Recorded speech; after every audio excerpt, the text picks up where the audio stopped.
Saudações zoológicas! Eu sou a Amanda. E eu sou o Bruno. E estamos aqui novamente para mais uma análise de Prehistoric Planet, que é uma série incrível da BBC que tá lá na Apple TV+.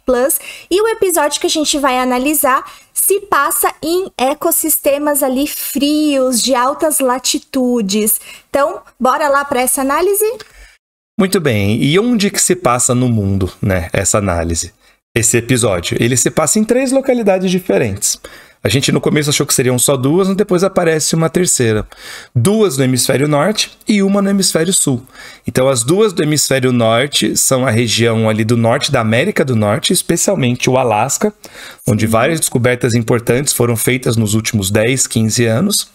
A outra no hemisfério norte é a região da Rússia, né, no extremo norte da Rússia, onde hoje é a Sibéria.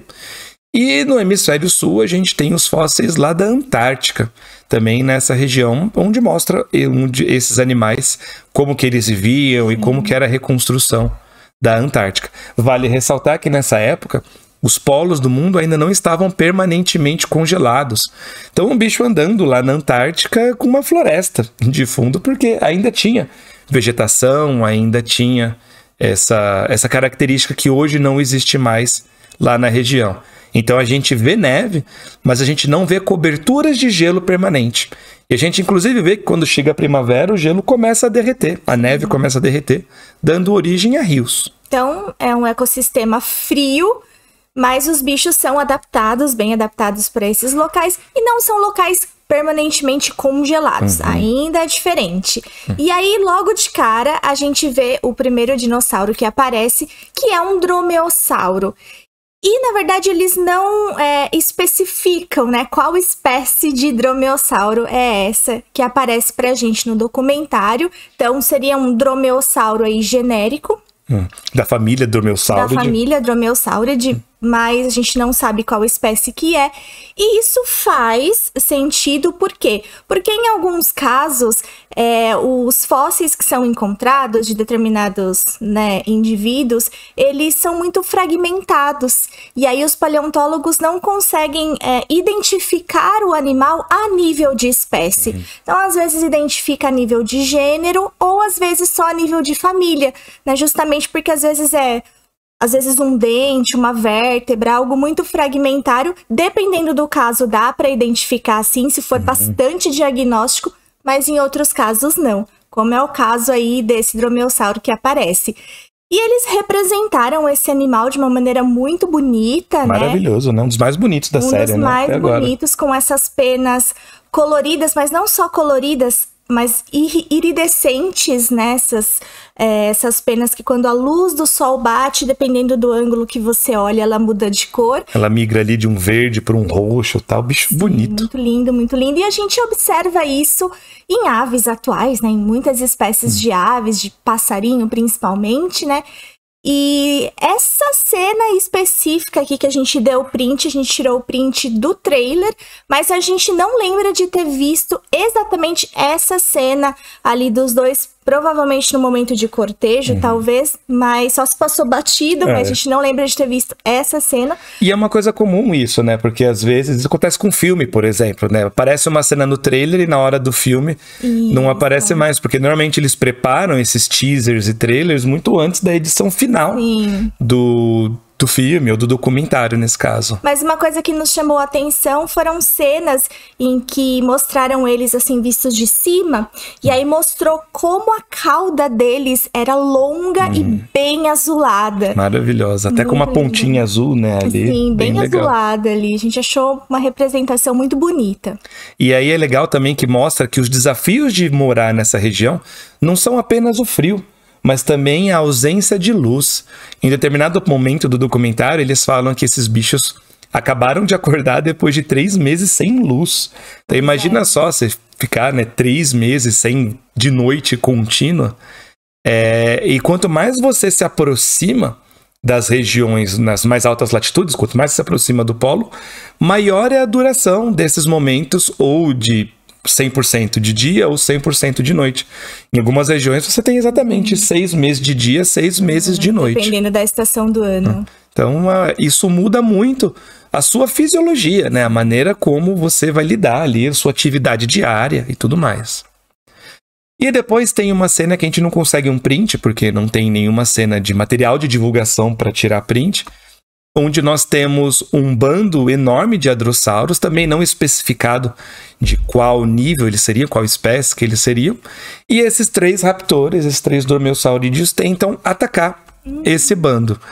A gente até ficou um pouco na dúvida se 3 dromeossauros pequenos conseguiriam afugentar um bando com centenas, pelo menos, de indivíduos de hadrossauros. Eu acho que não, né? Acho que os bichos não causariam esse furor todo mostrado no documentário. Mas mostrou depois uma parte muito legal deles tendo que atravessar um rio que estava se formando ali por causa do derretimento do gelo. E mostrando o quanto que esse momento é um momento perigoso.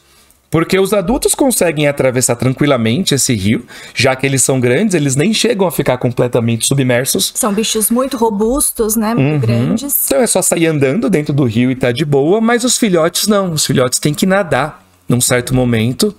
E mais uma vez nós vemos alguns filhotes que não conseguem completar esse percurso e acabam morrendo, dessa vez não predados, mas morrendo afogados mesmo. E depois a série nos apresenta uma espécie de Ornithomimus, que era um dinossauro terópode do grupo Ornithomimosauria. E quando a gente olha para esse bicho, já olhando assim para o esqueleto, nos faz muito lembrar de um avestruz.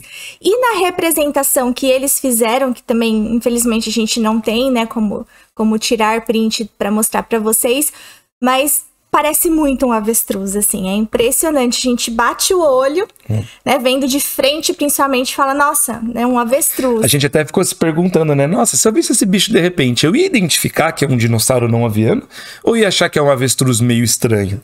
Pois é, e aí quando a gente olha o bicho de lado, aí a gente vê, opa, não é tão parecido assim com um avestruz, por conta da cauda, né? Então, é um bicho que tinha uma cauda bem alongada, né? E as aves não têm. Na verdade, as aves, elas perderam, né, essa cauda, porque as vértebras que formam, né, que formariam essa cauda, estão todas fusionadas, formando uma estrutura chamada de epigóstilo, né? Então, se a gente olhar para o bicho de lado, a gente, né, já vê, opa, não é um avestruz, mas, de qualquer maneira, a representação deles está sensacional. Muito legal. E aí, a série, ela mostra uma cena onde vários machos de ornitomimos estão ali tentando construir ninhos, que é uma coisa muito interessante e é uma característica bem presente nas aves por conta do cuidado parental. E aí faz sentido ter mostrado os machos construindo os ninhos, porque em muitas espécies de aves, o cuidado parental, ele é dividido entre machos e fêmeas, e em algumas espécies são os machos que constroem os ninhos, e aí as fêmeas, elas vão se atrair pelas espécies de macho, por aqueles indivíduos, né, que constroem os melhores ninhos. Ou seja, se aquele macho ali construiu um bom ninho, então ele é muito bom em prover recursos. Exatamente.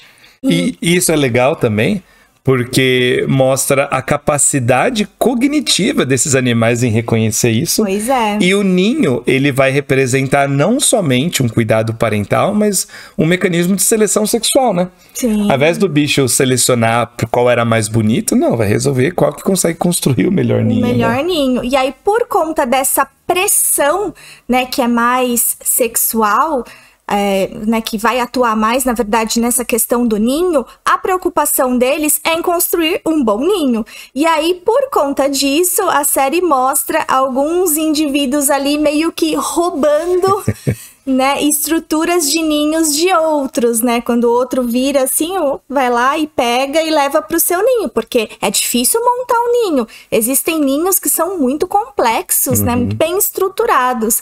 E aí, às vezes, é difícil você achar, né, todos os itens, e aí a série mostrou esse comportamento que a gente sabe que tem hoje em dia também em algumas espécies de aves. E faz todo sentido, né? Você tá ali com recursos limitados, você vai se virar para fazer de um jeito. Mas bem legal mostrar esse tipo de comportamento diferente nos bichos. E depois nós somos apresentados a uma nova espécie de hadrossauro, que aqui sim eles dizem qual é a espécie, que é o Olorotitan. É um bicho encontrado lá na Rússia. E esse bicho, o Olorotitã, né, aqui, Ele é um animal enorme, e aqui até coloquei um ser humano para servir de escala aqui, uma silhueta, porque a gente esquece muitas vezes que os hadrossauros eram animais gigantescos. A gente acha ele com aquela cara de bonzinho, mas vai chegar perto de um bando de hadrossauros desse tamanho, né, para ver se a gente ia achar eles tão bonzinhos e inofensivos assim. E nessa cena, ele tá indo até uma região muito próxima de um vulcão, né, uma área tectonicamente ativa, e que tem as suas temperaturas elevadas. Eles vão e enterram os seus ovos em ninhos que ficam nessa areia que está sendo aquecida por conta da atividade vulcânica ali. E é meio que a temperatura daquela areia acaba servindo como incubadora para os ovos. Então os ovos se desenvolvem melhor ali por causa dessa temperatura. Isso nos faz pensar, nossa, será que existem espécies, né, que fazem isso? E existem sim. Inclusive espécies de aves que se aproximam de vulcões, tanto para viver e se alimentar, como também para construir seus ninhos. Essa que a gente separou aqui, o flamingo menor, ele é lá do Quênia, lá no continente africano, e ele tem uma série de adaptações para suportar esse ambiente. Uma dessas adaptações é a pele muito grossa.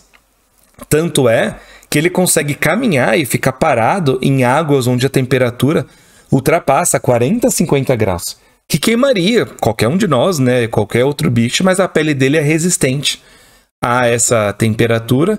E ele é um dos poucos bichos conhecidos que consegue beber água fervente. Impressionante. Você imagina beber água fervente? Ele tem adaptações para isso também.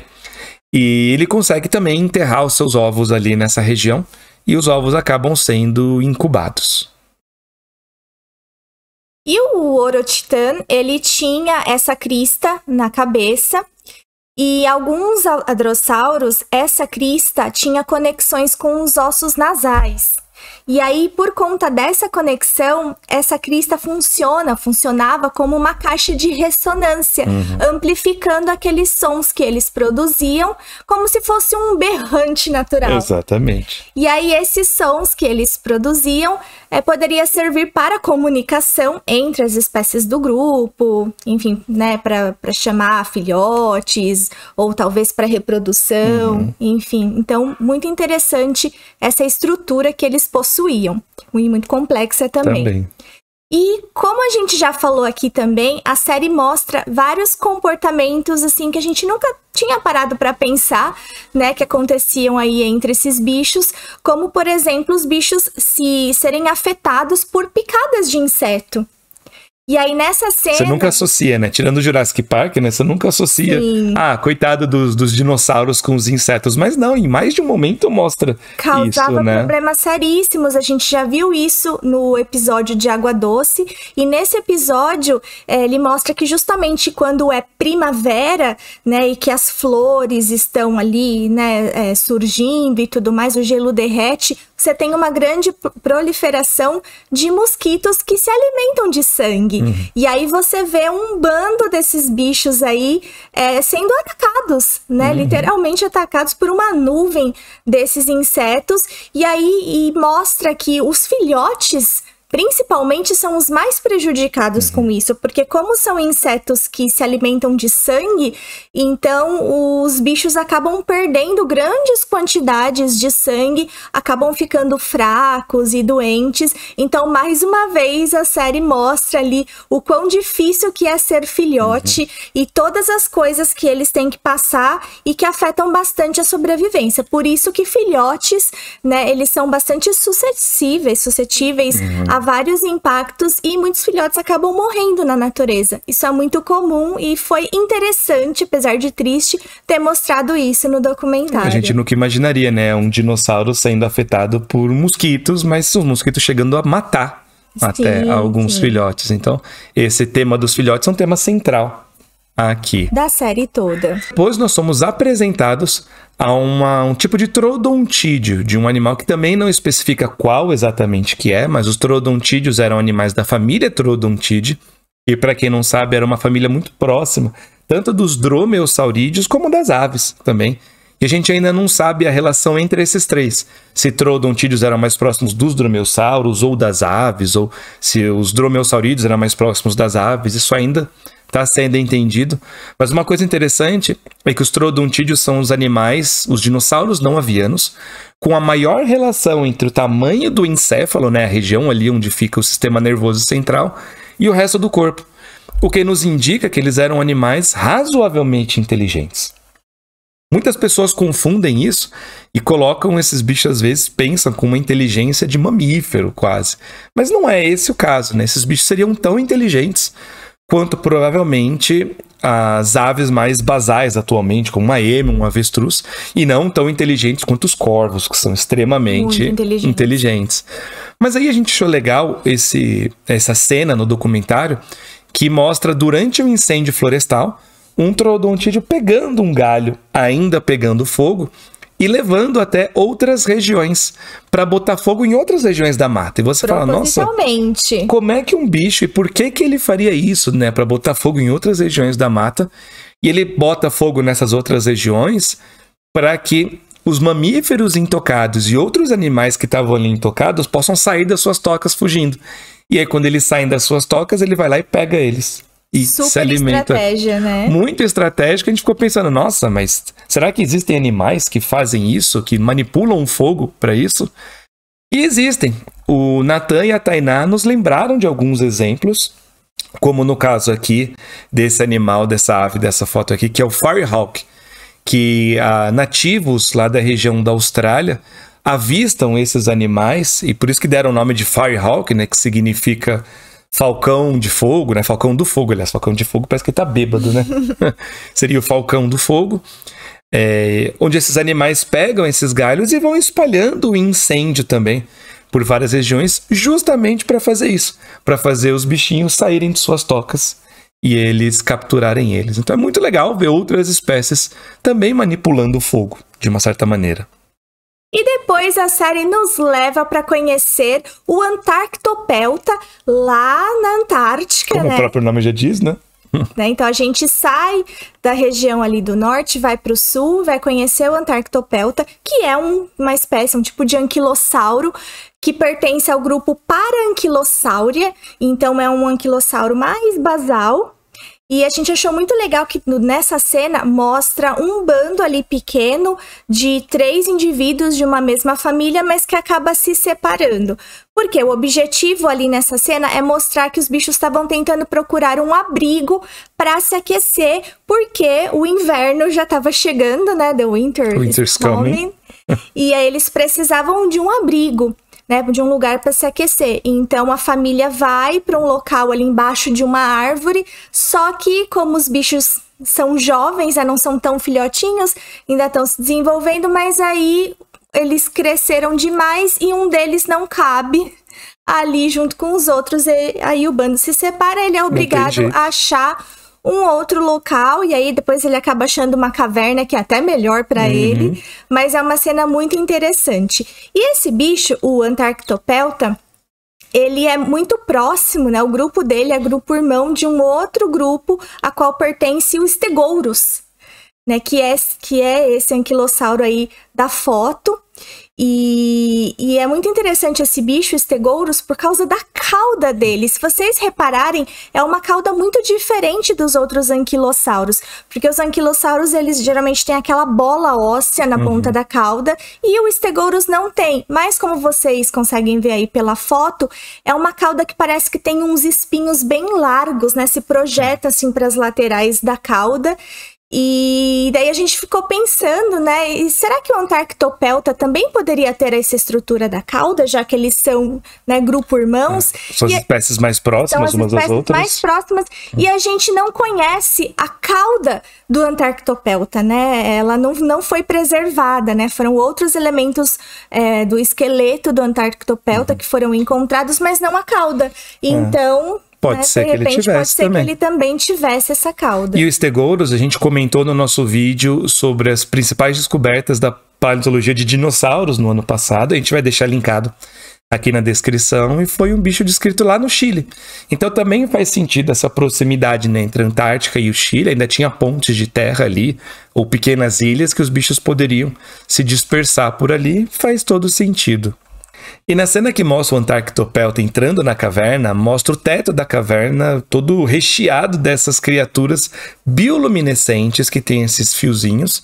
E a Amanda lembrou muito bem, né, que são larvas de insetos que existem em alguns locais do mundo. Sim, eu sei, por exemplo, que na Nova Zelândia tem cavernas que tem essas larvas que produzem bioluminescência, ou seja, produzem luz, e elas liberam um tipo de muco, né, que o Bruno vai explicar melhor. É uma coisa meio bizarra.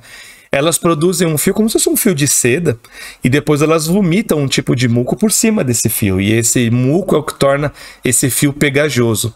E a luz que eles produzem é o que atrai insetos voadores. A gente já tem um vídeo aqui explicando por que os insetos são atraídos pela luz, vai estar linkado aqui embaixo também. Mas esses insetos que são atraídos pela luz, eles veem aquela luz azulada, são atraídos por ela. Quando eles vão chegando perto, eles se enroscam nesse fio, a larva puxa esse fio para perto da boca, come o inseto, depois regurgita o fio de novo, regurgita o muco de novo, e aí fica nesse ciclo um tanto nojento, nessa fase larval. E isso me lembrou muito o inimigo do jogo Half-Life. Para quem não sabe, Half-Life é um jogo onde você enfrenta criaturas alienígenas que chegam aqui na Terra através de um portal, e tem um bicho lá que é o Barnacle, que ele é muito parecido com isso. Ele fica preso no teto, tem uma boca enorme lá, e ele solta um fio pegajoso. E às vezes está correndo no meio do jogo, fugindo ou atirando algum bicho, e você encosta nesse fio, aí ele se enrola em você e vem puxando você aqui para cima. Então a gente achou muito interessante esse paralelo aqui. E logo depois nós temos uma cena que mostra 2 dinossauros lá do Alasca, o Pachyrhinosaurus e o Nanooksaurus. E aqui eu estou chamando a atenção para um pesquisador lá de Dallas, que é o Tony Fiorillo, que ele descreveu tanto uma espécie de Pachyrhinosaurus, a gente já conhecia o grupo, né, o gênero Pachyrhinosaurus desde a década de 50, ele escreveu a espécie mais recente que a gente tem desse grupo, e ele também descreveu o Nanooksaurus. E foi muito legal ver esses bichos na série, porque o Tony, ele é meu colaborador no projeto de Mosasaurus. Então, a gente publica coisas juntos. O material que eu estudei é um material que estava depositado no museu quando ele era curador daquela exposição. Então, a gente trabalha junto também. Então, é muito legal ver os dinossauros descritos por um amigo apresentados aqui nessa série de uma maneira muito legal, né? São bichos bem interessantes. Uma das melhores cenas, a interação desses bichos. E falando do Pachyrhinosaurus, o que chama atenção é esse focinho dele, né? Bem estranho. Ele é um ceratopsídeo, mas os chifres dele são bem diferentes, né? Na verdade, nem chega a ser quase, né? O que ele tem no nariz é uma protuberância óssea, mas não é pontuda como um chifre, né? Então a gente chama de protuberância. E nessa foto que a gente está mostrando para vocês, ilustra justamente o estágio de desenvolvimento dessa protuberância óssea, já que se conhecem alguns estágios de desenvolvimento desse bicho, né? Os bichos lá do Alasca, por exemplo, foram alguns que preencheram essas lacunas, mostrando estágios de bichos juvenis até chegar nos adultos. Então, esses estudos ilustram bem, mostraram bem pra gente como que é o desenvolvimento dessa protuberância aí no nariz. E na série, o que eles fazem com essa cabeça aí? Eles usam pra dar cabeçada, né? Eles usam essa estrutura óssea justamente como arma de combate ali para disputas no geral. Então foi bem legal ter mostrado isso, né? E o outro dinossauro é o Nanooksaurus, que a gente conhece com um registro fóssil bem fragmentário, né? Essa ponta de mandíbula, praticamente. Nossa, como é que a gente consegue saber que é um tiranosaurídeo só com essa ponta de mandíbula? Porque os ossos são muito informativos de uma maneira geral. Especialmente alguns ossos, eles são extremamente informativos e você consegue descrever uma espécie baseada em um fragmento. Depende de qual fragmento é esse e se naquele fragmento está preservada alguma característica diagnóstica ou não. E o Nanooksaurus, ele é um tiranosaurídeo que está no meio do caminho ali da árvore evolutiva. Não é nenhum dos mais primitivos, nenhum dos mais derivados. Mas é um bicho bem interessante, um tiranosaurídeo de médio porte. Vai não tão grande quanto os maiores tiranossaurídeos. E é muito legal que mostra nessa cena o trabalho que é abater um animal grande. Né? Porque as pessoas acham que os predadores vão lá e atacam um bando, e os predadores nunca atacam um bando inteiro. O trabalho para você selecionar quem do bando você vai atacar exige muita paciência, exige muita estratégia. É um processo longo, um processo demorado, não é só chegar atacando. E atacar qualquer um, até porque você seria pisoteado ali facilmente. Sim. Até mostram deles tomando umas cabeçadas, né? Sim. Ali tomando uns impactos doídos. Mas aí chega um certo momento que eles conseguem isolar um dos indivíduos e conseguem abater esse indivíduo. A gente até achou que eles mostraram ele abatendo rápido demais, né? Demoraria muito para abater mesmo um indivíduo só. Mas talvez para não ficar mostrando o bicho sofrendo por horas e horas, igual é na vida real, Sim. eles mostraram esse abate acontecendo. E nesse episódio que a gente está analisando, ele se passa em ambientes mais secos, né? Porque a umidade, ela não está no ar, ela está ali, toda ali, congelada, né, no solo, congelada. Então, são ambientes secos. Mas o episódio anterior foi num ambiente bastante úmido, né? De floresta tropical densa e úmida. E a gente fez análise dos bichos desse episódio e vai estar aparecendo aqui para vocês clicarem e conferirem essa análise. E nos vemos no próximo vídeo. Tchau! E gostaríamos de dedicar este vídeo a todos os nossos embaixadores e embaixadoras que nos ajudam muito a continuar criando conteúdo aqui no canal.